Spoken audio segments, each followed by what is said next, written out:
Welcome to StarSeed Reacts, Paranormal Stories. Today we're gonna see the story of the Palmyra Wolves.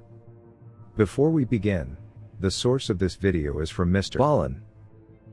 The link to his channel will be in the description.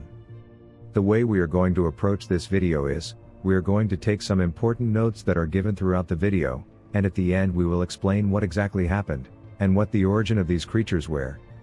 Hope you enjoyed this video. Let's get to it.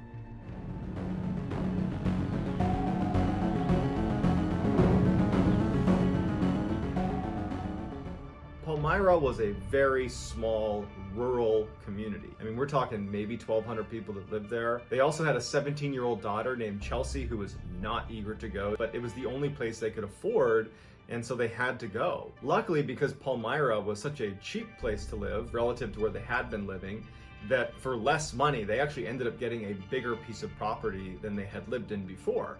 It's this beautiful farmhouse that sat on a whole bunch of acreage, but it was incredibly isolated. You had to go down this bumpy access road to get to their long driveway, and then once you were on the property, you'd look out and it was just a full 360 degrees of very dense forest that virtually no one was in. There was no nature trails. It was just dark, dense forest everywhere you look. Over that first year, Shelley and Eric developed this ritual where at the end of the day, they would go out on the front porch of their farmhouse and look out onto the front yard, and they would drink coffee. It was something they both looked forward to, and virtually every night they did this. And so almost exactly a year after moving in, it was in early 2006, Shelley and Eric are sitting on their front porch, enjoying their coffee, they're chatting, and Shelley thinks she sees something in the woods. Now, you have to understand the layout and how far away they are from the woods to get a sense of what they were seeing. Right in front of their porch was a gravel road where they parked their cars. About 20 meters away from their house to the left is their barn.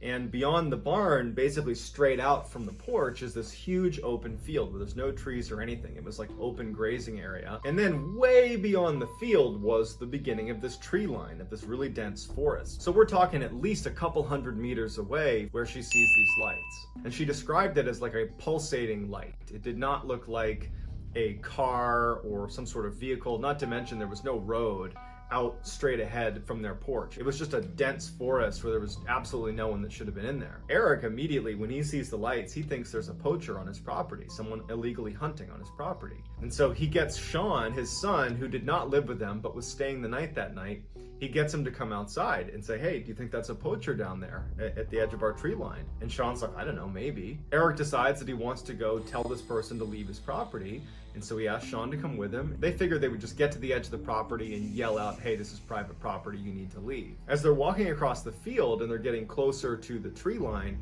the lights, those pulsating lights, begin to fade and disappear back into the woods. And they get all the way up to the tree line and they can't see any lights at all. Even though at this point, standing on the edge of the forest, Eric and Sean are fairly confident that this poacher has left, they decide, just to be sure, let's walk a little ways into the woods. Even though it's totally dark, we're not gonna get lost. We'll walk a little ways into the woods and just continue to yell, this is private property, so they really do leave. And so they begin walking, and it's a very dense forest, lots of low-hanging limbs. It's not somewhere that's easy to walk. There's no walking trails or anything like that. And they walk, 10, 15 meters into the woods, and then they hear what sounds like someone walking parallel to them, maybe 15 meters away from them on their left. And they both stop and they look. They didn't want to take any chance that they were being stalked by a predator. And so they thought, you know what? The lights are gone. I don't know what animal this is. Let's just get out of here. About a month goes by, and Nathan, who is Chelsea's boyfriend, was staying with the family at the farm. So they take the two family dogs and they start walking across that big field in front of the house into the forest, the same area where Sean and Eric have been looking for those lights and then heard what sounded like an animal that was near them. And so at first, Chelsea has the dogs on leashes, but they get to the forest and she lets them off their leash to let them go run around and go crazy because they've been cooped up because of the wintertime as well. The two dogs instantly take off running for about 100 meters, and then they come to a dead stop right outside this big mound. It looks like a dirt mound, but they get up close to it and they can tell that it's actually more like a den. There are these huge pieces of wood that have been leaned into like a lean-to type structure with moss and dirt and grass put all over the outside. I mean, it looks like a very intentionally made mound. And there's a circular hole that's been created right on the front of it. And the dogs have stopped right outside and they're poking their heads in and smelling into this hole. And Nathan and Chelsea are looking at this thinking, who did this? Is this like a hunter's thing? Is this something a hunter might make? Would an animal make this? This seems really big for some animal to make this, but it definitely was made on purpose, whatever it is. And so Nathan, he just kind of looks down into this den, but it's totally dark, and he thinks he hears growling coming from inside of the den. And so without any hesitation, he goes, we gotta go. I don't know what's living in there, but we gotta go. And so they take the dogs, they put them back on leashes, and the two of them get out of the forest as quickly as they can. When Nathan and Chelsea came back to the house, they told Eric and Shelly, and actually Sean was there too, and they said, hey, we found this den of some kind out in the middle of the woods, basically straight out from your front porch. And that's when Eric and Sean said, well, about a month ago, we were out in that same area, and we could have sworn we heard some animal stalking us. A couple of months go by, and Eric and Shelly are sitting on their front porch having their coffee ritual, and there was just this low mist that kind of hung over the entire field. And as they're sitting there, they're commenting on how creepy it was. And what started as just kind of a friendly discussion about the general creepiness took a turn when they realized that they couldn't hear any wildlife. No crickets, no animals, no anything. And normally at night, because they were out here all the time, it was humming with life. And so Shelly had this high-powered flashlight that she always had out with her, and she starts scanning the property, not knowing what she's looking for, but it just seemed really odd that they couldn't hear any wildlife. But after she scans across the whole field, she doesn't see anything, and so she puts her flashlight down and just starts talking to Eric about whatever they normally talked about over coffee at night. Eric would say in numerous interviews that for whatever reason, when she put that flashlight down, he suddenly felt like they were in danger. He's looking out, he doesn't see anything, and then all of a sudden he just says, you know what? We gotta go inside. I don't know what it is, but we gotta go inside. And Shelly's like, come on, I wanna stay out here for a little bit longer. We'll go in a few minutes. And Eric stands up and he's like, no, go inside. And he tries to grab her to kind of push her into the house. And she's kind of fighting against him. And then all of a sudden, Shelly stops. And she goes, did you hear that? And Eric immediately knew that whatever it was, it's the reason he had that sudden feeling of being in danger. Eric turns around and he can't see anything because it's too dark. Shelly grabs her flashlight and she begins scanning the tree line. And she gets to the field and gets about halfway across the field right in front of them, and she stops. Because right in the middle of the field are three creatures that look like wolves. These huge creatures that are looking right at them. Two others join them. So there's 5 wolf-like creatures that are staring at them right from the middle of their field. She says to Eric, what are those? And Eric, who's an experienced hunter, he has no idea. He goes, I think they're bears.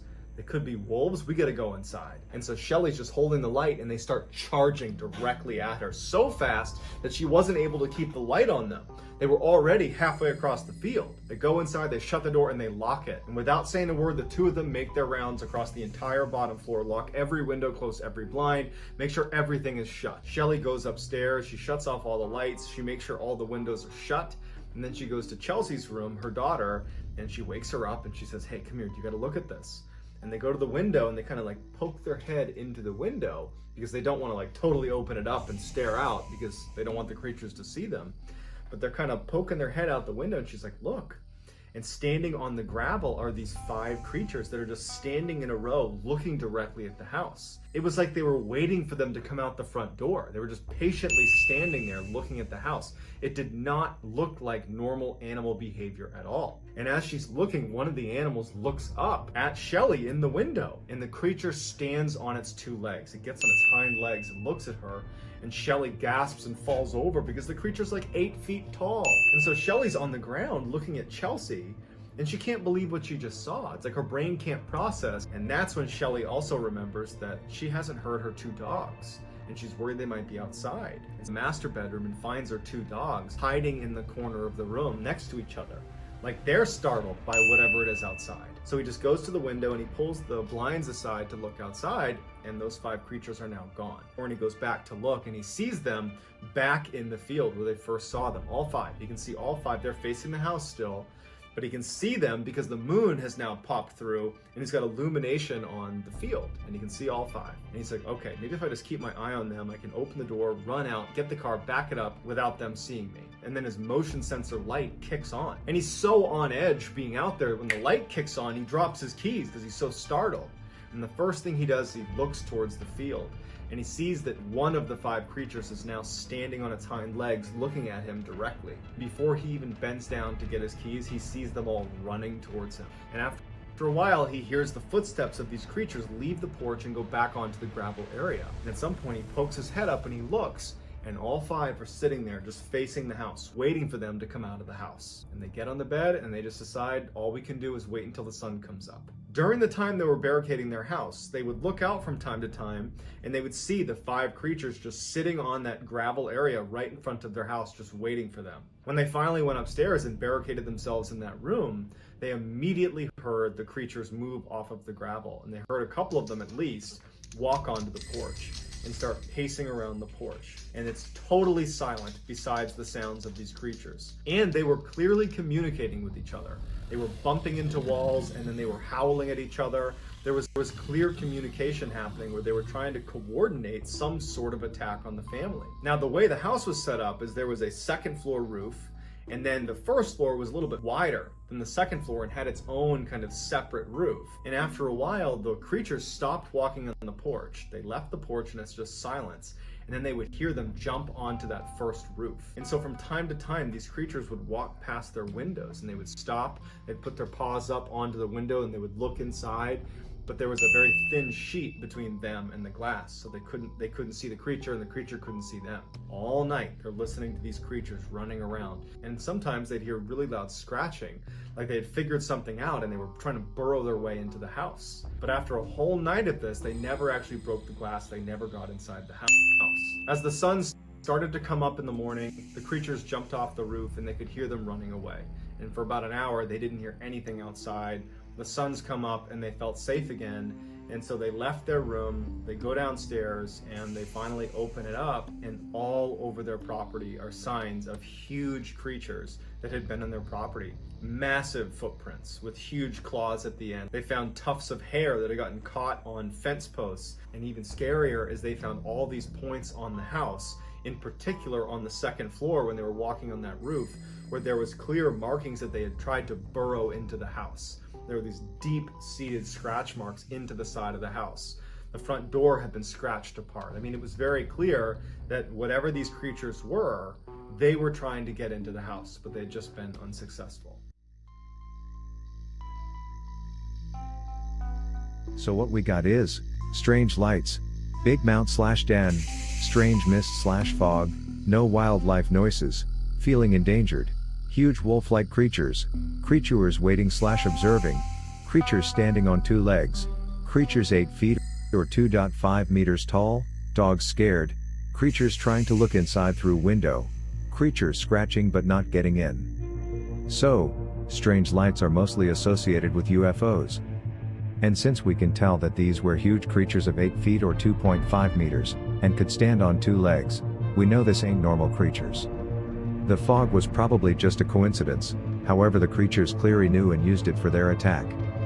The silence of all creatures probably had to do with the same reason as Eric felt threatened, and the dogs being scared. These creatures probably spread this fear-based energy on purpose, for a reason we are yet to discover. Together with the creatures waiting and observing, and trying to look through the windows, shows they're very intelligent and not just some animals. All of this we can tie together, and when woe do we find the Cynocephaly. A wolf-man-like creatures from the star Sirius, which was the only great threat for the Orion Empire for a few thousand years until they made peace and an alliance pact. Now we know what and where from these creatures are. We still have 2 questions remaining. Why were they not able to get in the house if they were such supposed intelligent beings? And what has the den to do with all of this? The answer to this is that they never meant to harm these people, unless necessary. They just send a message to stay away from their den, and probably to leave this area so they can live in peace. Now the final and most important question, is this story real or not? The answer, yes, I do think so. If you like this video and want more of it, then click the like button and subscribe to our channel. Also click the notification bell so you will be notified whenever a new video is online.